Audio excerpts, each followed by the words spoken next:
Hello, my name's Hemingway Jones. Today, I'm going to answer the question, can you travel with a $1,000 Montblanc fountain pen? And should you? To answer this, I brought my Montblanc 147 Traveler in Bordeaux with me to 3 Italian cities. I just got back and I thought I would share my thoughts as to how it went.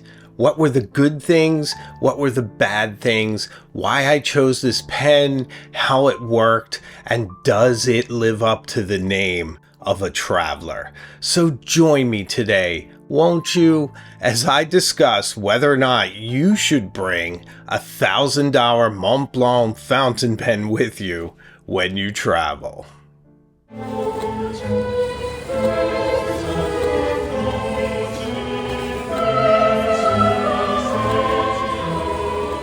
So if you're unfamiliar with the Montblanc 147 Traveler, it's a fountain pen that was launched in the early 1990s. It came in a lovely leather case with some cartridge holders so that it would be this comprehensive solution to elegant travel. You have your pen there, you have your backup cartridges, and this lovely leather case. Now, the pen also features something else that they consider traveler friendly, and that's this brass cartridge sleigh for holding 2 standard international cartridges that, as you screw it in, the one in the front goes directly into the feed and you can begin writing. So that does have some conveniences, certainly, because you would have an endless supply of ink as long as you can find those standard international cartridges, or if you bring a few extra with you. And I will discuss how the ink capacity worked for me as I traveled. So my version came from the 1990s. Sadly, I do not have the leather case. I see it on eBay often. I'm tempted. I don't really feel like I need it, but it would be nice to have a complete set. I got mine through a trade with a lovely viewer. Thank you very much if you're watching. I really appreciated it, and I've really adored this pen since I've had it. But can something so precious, so elegant and beautiful in this Bordeaux resin with gold trim, it's 14 karat gold, elegant two-tone nib, that Montblanc nib we all adore, can something so delicate survive the rigors of travel, especially European travel in a 3-city tour? That's what I want to discuss today. Now, first off, why would you want to bring such a pen with you? Well, for me, there are several reasons, not the least of which is its connection to home. I write with a lot of beautiful, elegant pens when I'm at home, and I just feel like bringing one with me is like having a thread to ground me back in this world where I belong. So I kind of like it. I see it as a thread connecting me to the places I love. Also, there are many different types of travel.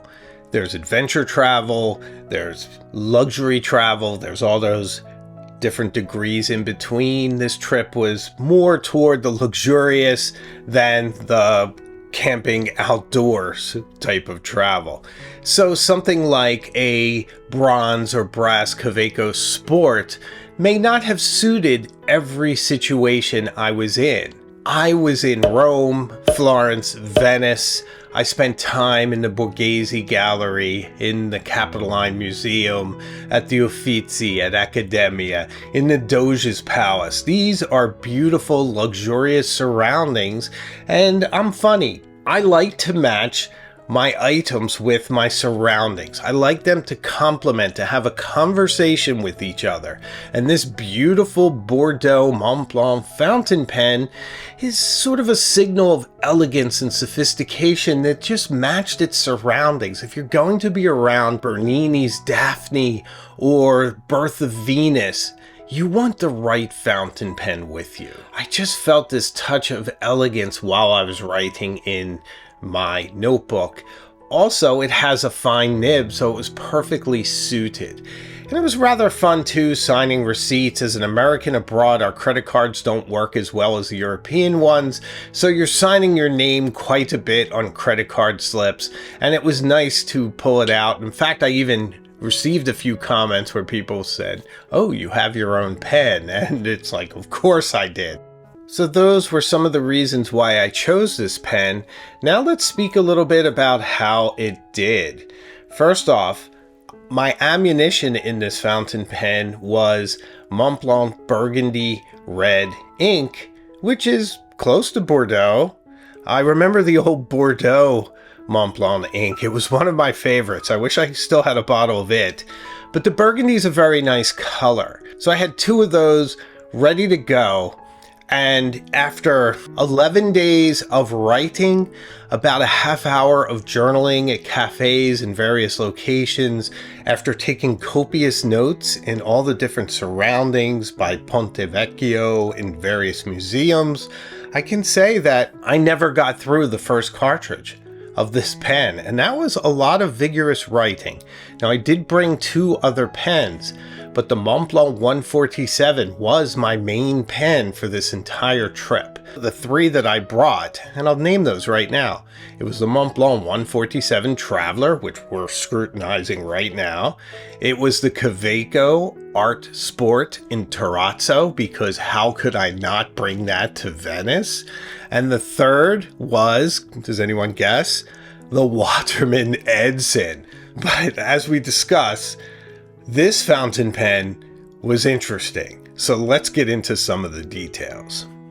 So while we were in the air on our way to Italy, I stretched out a bit, took some notes, and refined our itinerary a bit. And this pen wrote perfectly on the plane. There were no burps. There was no ink in the cap. So that was all very, very encouraging. That was rather early in the flight. Then I capped it, put it away, and went on to do other things. Now, one of the challenges for American travelers is that we arrive in Europe very early. We need to drop off our bags at our hotel. Our hotel was very close to the Spanish Steps, and we had tickets for Borghese that day. That was very ambitious, but we went, we made it, and we had a brilliant time at Borghese. And while I was there, I pulled out this fountain pen to write my first strokes. So how did it go? Well, not as well as I was hoping. So something must have happened between writing with it on the plane and the time that I started to take notes at Borghese, because it just didn't want to write. It seemed like there was an obstruction. There certainly should not have been. It had been freshly cleaned before it was inked up. It was working fine on the plane, but I feel that it had something to do with air pressure or whatnot, although the cartridge was fully filled. But nevertheless, it took a bit for that pen to write. And it was a little disappointing and a little shocking, frankly. I've never had an issue with this pen, and I truly do blame it on the art and act of traveling. But this pen is called the Traveler. So if that's going to happen, we need to talk about whether or not it truly lives up to its name. And I would say that this is the first mark against it, because it took a bit for it to get going, but I used a bit of gravity. I put it in my pocket, sort of capped down for a few moments. And once gravity took over and capillary action caught up and all that brilliant stuff, it was writing very, very much like I would expect it to, in that beautiful, smooth, consistent flow with just that lovely nib gliding across the page of inferior paper, to be honest. But it was a cute little book. I was tempted, and I rather regret it. Use a different book if you do it. But the writing experience was brilliant, but there was a bit of a pause. Now, one of the other things that is a very big consideration with traveling with $1,000 Montblanc fountain pen is that, oh, where is it feeling that you get occasionally? And what brought that on is I was traveling very, very light. I essentially brought 2 different outfits. One that was a bit more around town, a bit rugged, a Barber International jacket with something like this turtleneck underneath and really dark jeans. Perfect for exploring a city, sophisticated enough that you don't stick out, yet not so precious that you're going to mess up a really nice outfit. The other one I brought were some refined cordings, corduroy in a rust color, a Tattersall shirt, a scarf that matches the pants perfectly, and a jacket of blue and rust stripes. So it tied together fantastically. I could mix it up a little bit with some of the other accessories I brought, and each could have a conversation with the other, and I could mix a little bit and look like I had more clothes with me. But with that, I brought my Lockbee Quattro pen case with those 3 pens in it, and it's great for carrying pens, and it's okay for bringing them around the city. When you're carrying your phone to take photos, maybe another camera, a notebook, and your wallet, it becomes a lot of things. So I didn't bring the Quattro with me day to day. So I would clip the pen in my pocket, either inside my jacket or in my barber. I would clip it on the side of the pocket. So there was a bit of that hand kind of always making sure, giving me reassurance that I haven't misplaced my Montblanc 147, which is very precious to me. So that is a consideration. Those things we own in a certain way own us too. What? Things you own end up owning you. Do what you like. And we need to keep track of them if we want to keep them. So if you just don't want to think about that, you might want to bring a different pen, something that's disposable to you, or something that won't break your heart if you lose it. Then you really might weigh whether or not you want to keep track of such an expensive and precious, and in this case, getting increasingly rare item like the Bordeaux 147 Montblanc Traveler. By the way, I'm finally saying Bordeaux, which is the actual color of this resin. If I slip and say burgundy, it's ingrained in my mind. I'm trying to remember that it's Bordeaux, but you know, old habits die hard. So just please substitute one word for the other, if you will. So I think the ultimate question here is that we bring the fountain pens that we feel the most comfortable with, the ones that feel like they're our pen, that resonate with who we are in that moment. I think the ultimate question about whether or not the Montblanc 147 Traveler or any other $1,000 fountain pen is the right pen for you to travel with is how comfortable you are with it. And I mean in the sense that I choose the pen that resonates with who I am, that expresses that essence of myself that I'm trying to display to the world. Like that with everything. There's subtle hints and clues in the clothes I wear and everything else that I do. So, for me, this fountain pen was absolutely perfect. I wanted something very elegant, very distinctive, very interesting that would have a conversation with the beautiful surroundings that I found myself in. And I also wanted something a little different. I didn't want a black and gold pen.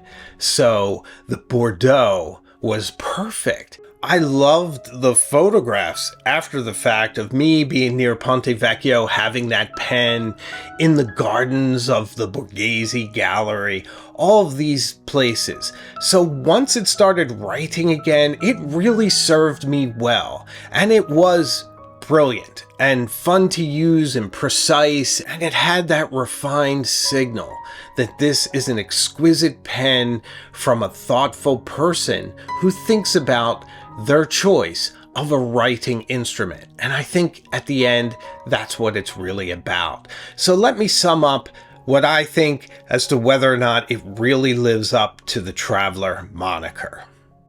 So, does the Montblanc 147 in Bordeaux, the Traveler, truly live up to its Traveler moniker? Well, the short answer is no, not really. I mean, let's be honest. It's about the size of a 146. It's a lovely pen. It's exquisite. It's light. It's about 26 grams, which is fantastic. It's definitely refined. It's a fantastic writing experience. It was brilliant writing in my journal at the cafes and everywhere else, sitting down, having those quiet moments. But it's not the most robust pen. It's not something you're throwing in in a bag and forgetting about. The standard international cartridges are great. It's kind of like having batteries, right, in an object when you travel. If you need to go charge up one of your devices, that's not as easy as old school batteries. I know they're bad for the environment, but I'm just saying, where you can just pop into a pharmacy and grab some and put them in and go, right? So those standard international cartridges are similar. They are around in Italy. There's enough stationery stores that have them, and paper stores and whatnot.